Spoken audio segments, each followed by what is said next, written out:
So when forming the teams, everybody get excited and say, let's do it. But we need to make sure that the partners have financial strengths and partners have similar values when it comes to investors.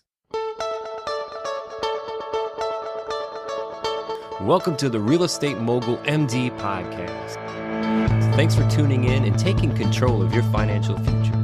This is a show where we not only motivate and inspire, we give you actionable, real-world experience to help you live life by design. You'll hear journeys and stories from other physicians, investors, coaches, consultants, and entrepreneurs. And now, here's your host, Brett Riggins. From Google to Wall Street, today's guest has spanned 3+ decades in the IT industry, and it's just an amazing conversation because now he's taken that experience and he's implemented it in commercial real estate. He's a developer, he's a sponsor, and now 2,700 plus units in 12 deals. That's 350 million assets under management as a direct sponsor or GP, an LP on more than 7,000 units. So exciting, so much detail, so much experience that's in this conversation today. And let's get down to it. Everybody, please welcome Sridhar to the show. Sridhar, welcome to the show. I'm excited to jump into this conversation. How are you doing today? I'm doing fantastic, and thanks for having me on the show. Amazing. I believe you're in Texas. Is that correct? Yes, I'm in Dallas, Texas. Dallas, Texas. And we're recording here in the beginning of March. How's the weather? Weather is getting better. It was cold for a couple of days, hot to a couple of days, and now it's back to normalcy. Yeah. Sounds great. Well, here on the Real Estate Mogul MD, we oftentimes have physicians, but we also have coaches, investors, all kinds of accountants, different guests here on the show sharing their experiences. Sridhar, if you would just start off by letting the listeners know a little bit about you, your professional background, where you started and where you're at now. Sure. Originally, I was an IT professional until last year. So I worked in IT industry for 30 years in various roles, mostly on complex IT systems, implementations, architectures, and all that. In my last gig, I was at Google. So from Google, now I became full-time commercial real estate syndicator and developer. In these 30 years, I worked in Wall Street for 18 years, all these big, large Wall Street IT firms on the IT side. And remaining years, I was with Oracle and Google here in Dallas. So doing cloud solutions for both the companies. Now, while I was doing the W-2 job, I started building up this portfolio, multi-family portfolio.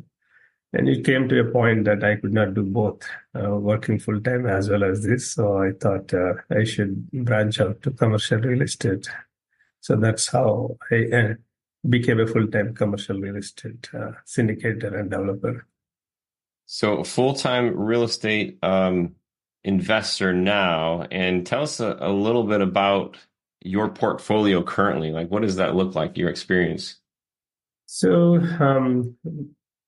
in these last 6 years, roughly a little over 5 years, we acquired more than 3,500 units. And out of those 500 units, we did full cycle on 1,000 plus units. At the moment, I am managing 2,000 plus units as a GP, lead GP, or assets under management. Besides that, we are doing a ground-up construction of 630 units. And also, we are getting the entitlements for a mixed-use development, hotel, retail, and then townhomes. Wow. Yeah. Wow. Well, congratulations. That is a lot, Sridhar. Thank you. So just so curious so Google to Wall Street, how does that pick up and then play into the commercial real estate world? Like, what were some of the pieces that you've picked up from your experience in your past professional career and implement into commercial real estate? Yeah, definitely. My IT background helped me in underwritings and all that. So basically, I'm a computer science major. So maths is my favorite subject, and also I could underwrite easily. And then my IT project management skill set that even today I use it for asset management and CapEx projects. So all the skills that I use from here and general organizational management skills that I acquired over the period that I use it here to lead the syndications and the lead GP in all these projects. So I assemble the teams, a bunch of GPs for each project, and then assign the roles and run the asset management activity. Nice. And are you implementing any of the IT, particularly in the platforms that you're using or spreadsheets or anything like that that's different than anybody else? Yes, I do have a virtual assistant team. They build reports, whole bunch of reports, and then we also do data mining. So anytime we do underwriting, we collect data from those underwritings as well as the offering memorandums. We do mining out of that to see how the market trend is, what kind of pricing is going on in that submarket, what is the general expenditure that is happening in the submarket type of thing. And now we are building a data warehouse with and AML capabilities to do further deep dive. So to see what optimizations we can do based on the industry and what optimizations we can achieve in our portfolio. So that is the next step we are going through. Yeah, we built Google-based dashboards for reporting purpose. So eventually we will give access to the investors. At the moment, we are only using it internally. Very interesting. Well, I would love to see that stuff. That stuff excites me as well. And just your connection and experience in the IT stuff is very, very interesting. And the piece of this, I think that's allowed you to grow and manage the way that you do is that access to data, ability to recall data, ability to see trends and really look at the right stuff. Yep.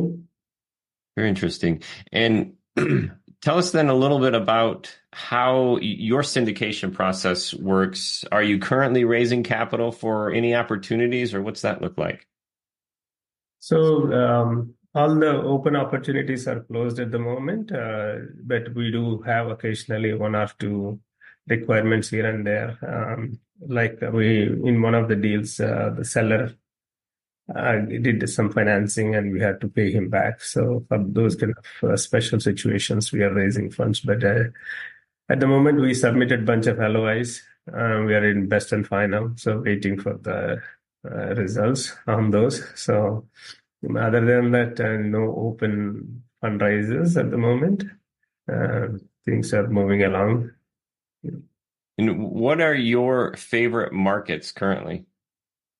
Yeah, Texas obviously is my favorite market because I've been doing these syndications in Texas mostly. And the major markets are Dallas, Austin, Houston. These are my focus point, but I'm slowly expanding to all Sunbelt state. Interesting. I see you've got one in your portfolio in Memphis, Tennessee. Can you tell me a little bit about that project? Yeah, as part of this expansion, we were looking to buy in Tennessee because Tennessee is also growing pretty fast. So we were looking in Nashville, Tennessee, Knoxville, Tennessee, but we ended up getting one in Memphis, Tennessee. So the broker said that there's a stable market. So in fact, it's a stable market. We acquired that property because the previous owner spent $17 million on the property. Pretty much he redid the whole complex in a very good location. So we thought that let us start using that as a base and expand it. And another attraction in that particular property is we have a pilot program. In that, the taxes are pretty much frozen for 10 years. Oh, wow. So that is very nominal tax. And in the 416 unit property, we only pay $100,000 property tax, which I cannot do it in other states. Yeah.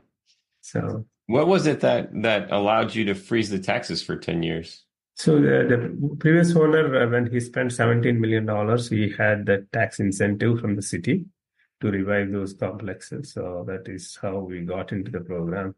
As soon as they upgraded it, within second year, they sold it to us. So we are enjoying the tax benefit. And after 10 years, it slowly catches up for next 10 years to the market.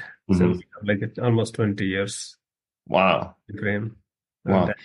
In uh, acquisitions, tell us a little bit about your acquisition process. How do you come across deals? So most of the deals nowadays are off-market deals, even though they say off-market, they market it to quite a few number of people. Right.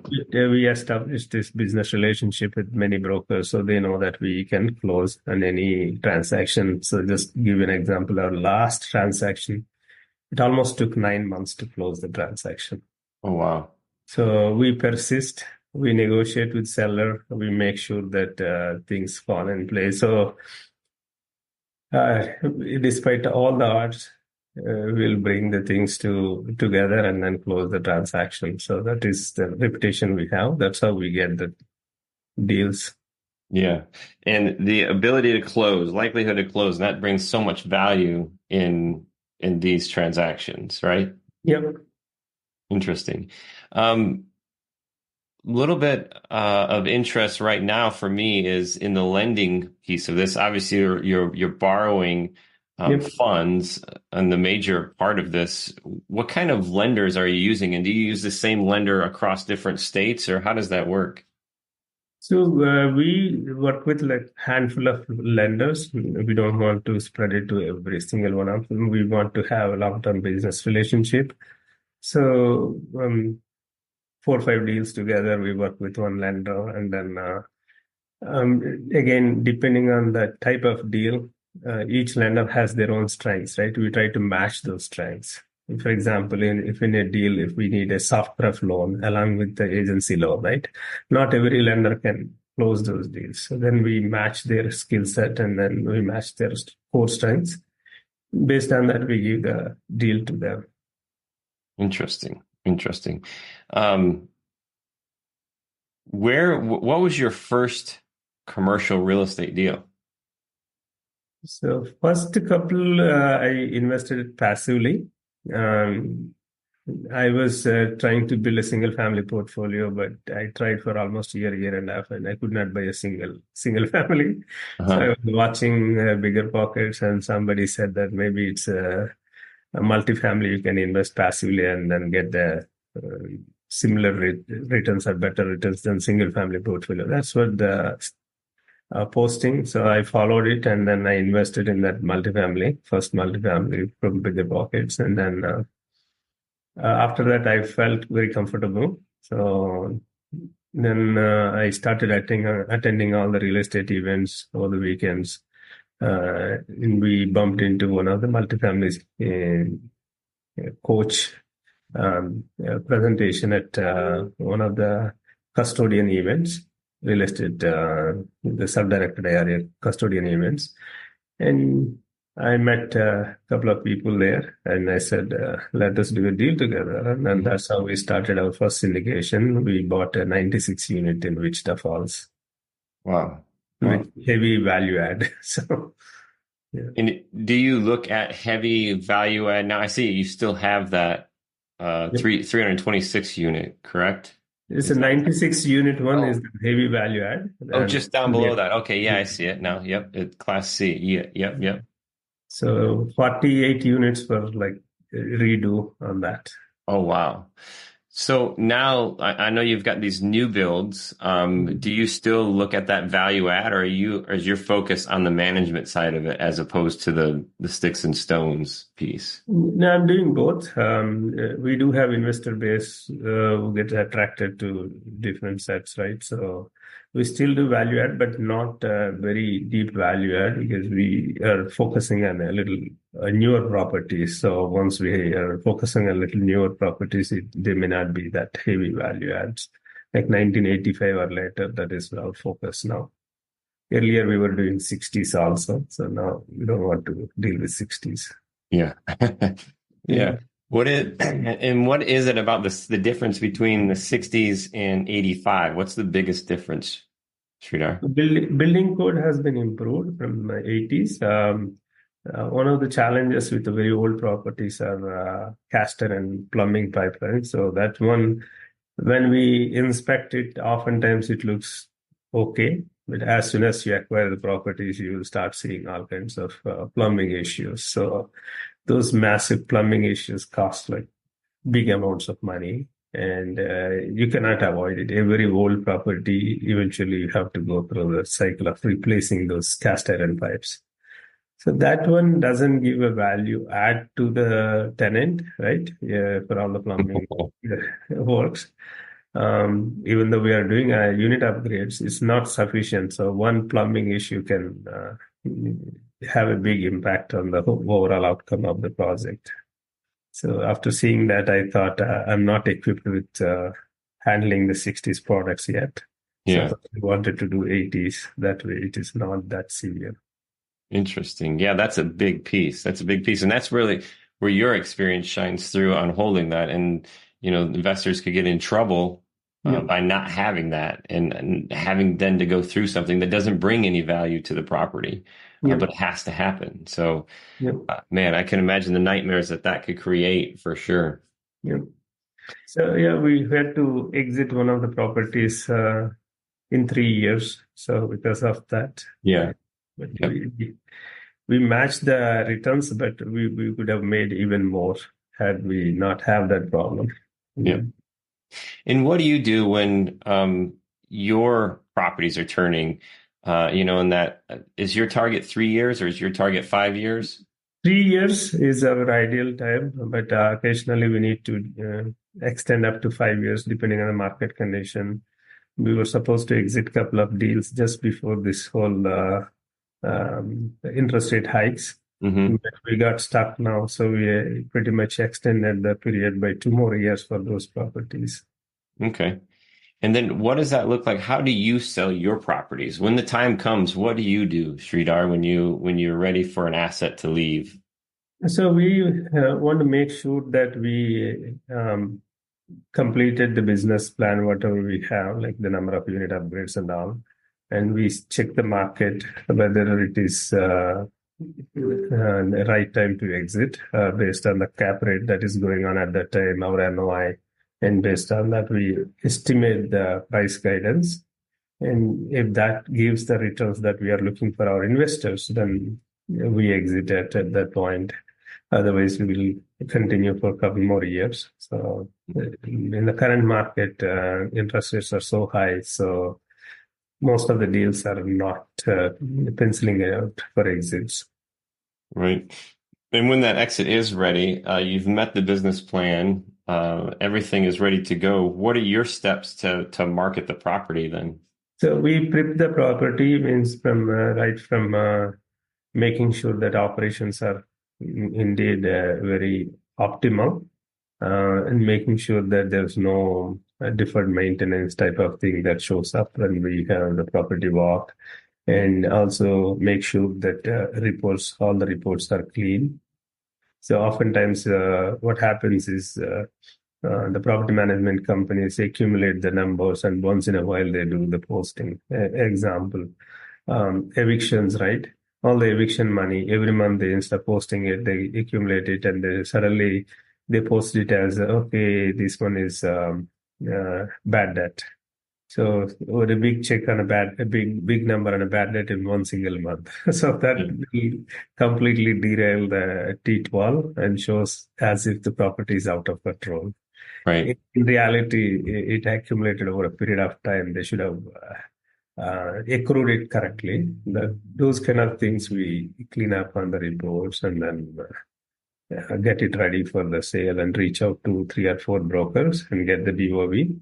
And we see their success rate in that sub-market. And based on that, we pick the broker and then list it through them. Interesting. And then that the bad debt line is similar to like unpaid rents. Is that correct? Yes. Okay. Unpaid rent and left the property. Yeah. Um, and then when you're looking at a broker, how do you source the information that shows their performance in that submarket that says, hey, I want to work with this broker. I want this broker to start putting our deal out. One way is like CoStar is one source I use. In CoStar, they will do the listing agent and see how many listings they have, and then LoopNet is another place we do it. But LoopNet nowadays is not that reliable because all the good brokers usually don't get onto LoopNet. Okay. And another thing is like we inquire with other brokers and then other people in the ecosystem, the other syndicators, and then find out whether they have a big presence in that market and big reputation. So that usually helps, like a referral from other syndicators in the market. Yeah. And kind of bouncing back to the lender idea. Yeah. How do you, how do you come up with the lender? Where do you start looking for those types of relationships? So for lenders, real estate events are the main source, and then I'm part of a bunch of real estate groups, and I post occasionally I post that do you know any good lender or referral and all that. And once we get some names, then we see how much business they are doing every year. So usually we look for companies which does $1 billion business a year. So that way, when they might have seen all types of transactions, so they will be well equipped to handle any abnormalities in the transaction. What are some of your favorite real estate groups that really have you found the most value with? Are they like social media groups or are they actual meetup groups? Meetups, definitely I go to a lot of meetups.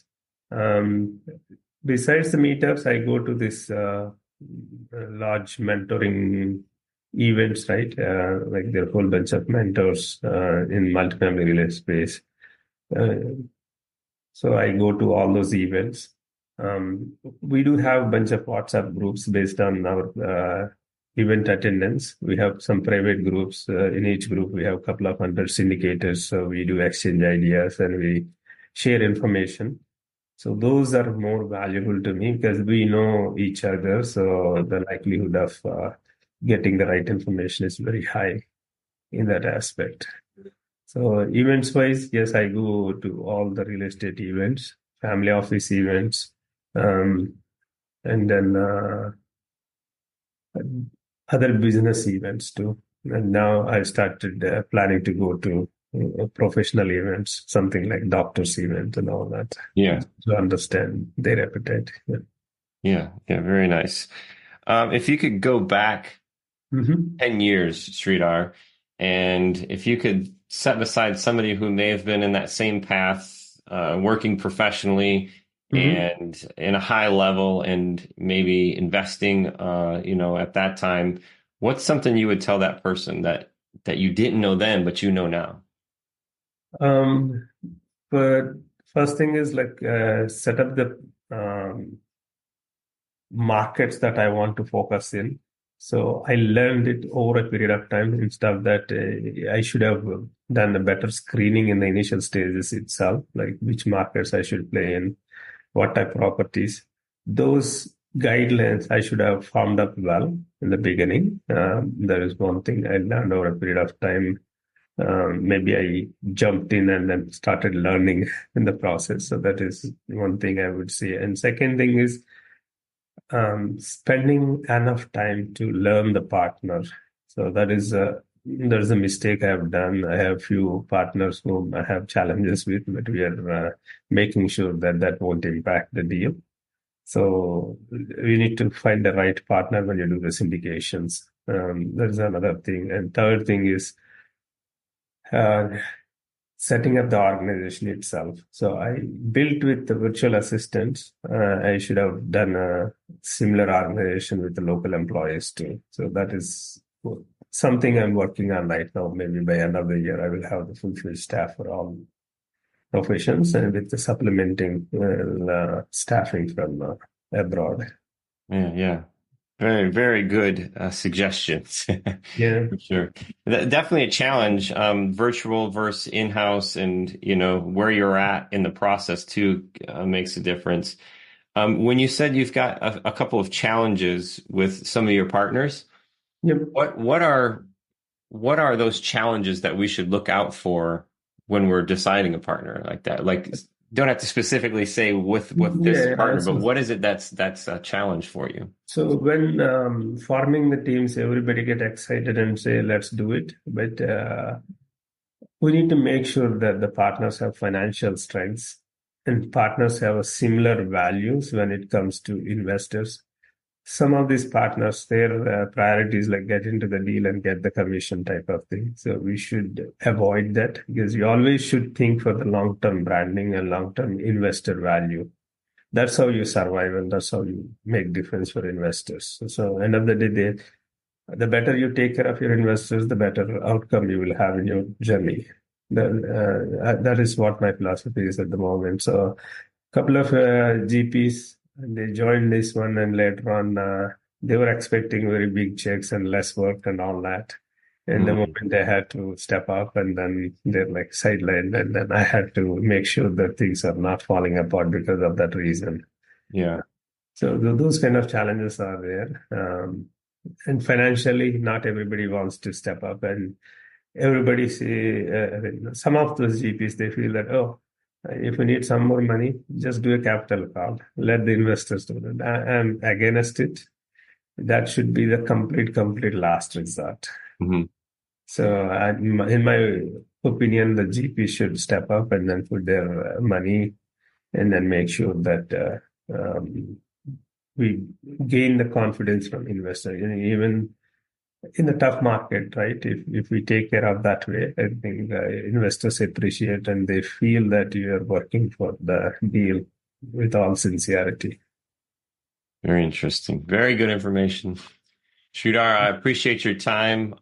Just a wealth of knowledge here. And if the listeners want to look at your current portfolio or stay in contact with you to catch up with you when those future offers come out, those opportunities come out, they can find you at growwealthtoretire.com. GROWWEALTH,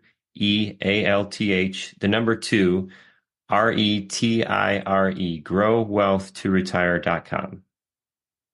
That's correct. Yes. You can see the wonderful portfolio on there. And again, just the years and years of experience here. The attention to detail is just what stands out to me the most, Sridhar. And it's got to come from your years and years of experience in architecture. That alone is like you can't miss one little zero, one little one little thing goes wrong, and then it's just chaos from then out. So managing those teams, I mean, I can feel the experience and how you're implementing that here in the commercial real estate world. Okay. Thank you. Yeah. Thank you. All right. Well, thank you again for your time. To the listeners out there today, again, hit growwealthtoretire.com. You can take a look at the portfolio. Even if you're just starting to think about real estate or looking at deals or opportunities here in the near future, check it out. You can see the massive portfolio that Sridhar has built here. It's very, very exciting. If you have any questions for us, you can reach us at info@physicianwealthsystems.com. Until the next time, but first, thank you for your time and for your attention most of all. That's really important to us, and thank you for sharing that with us. This is the Real Estate Mogul, MD.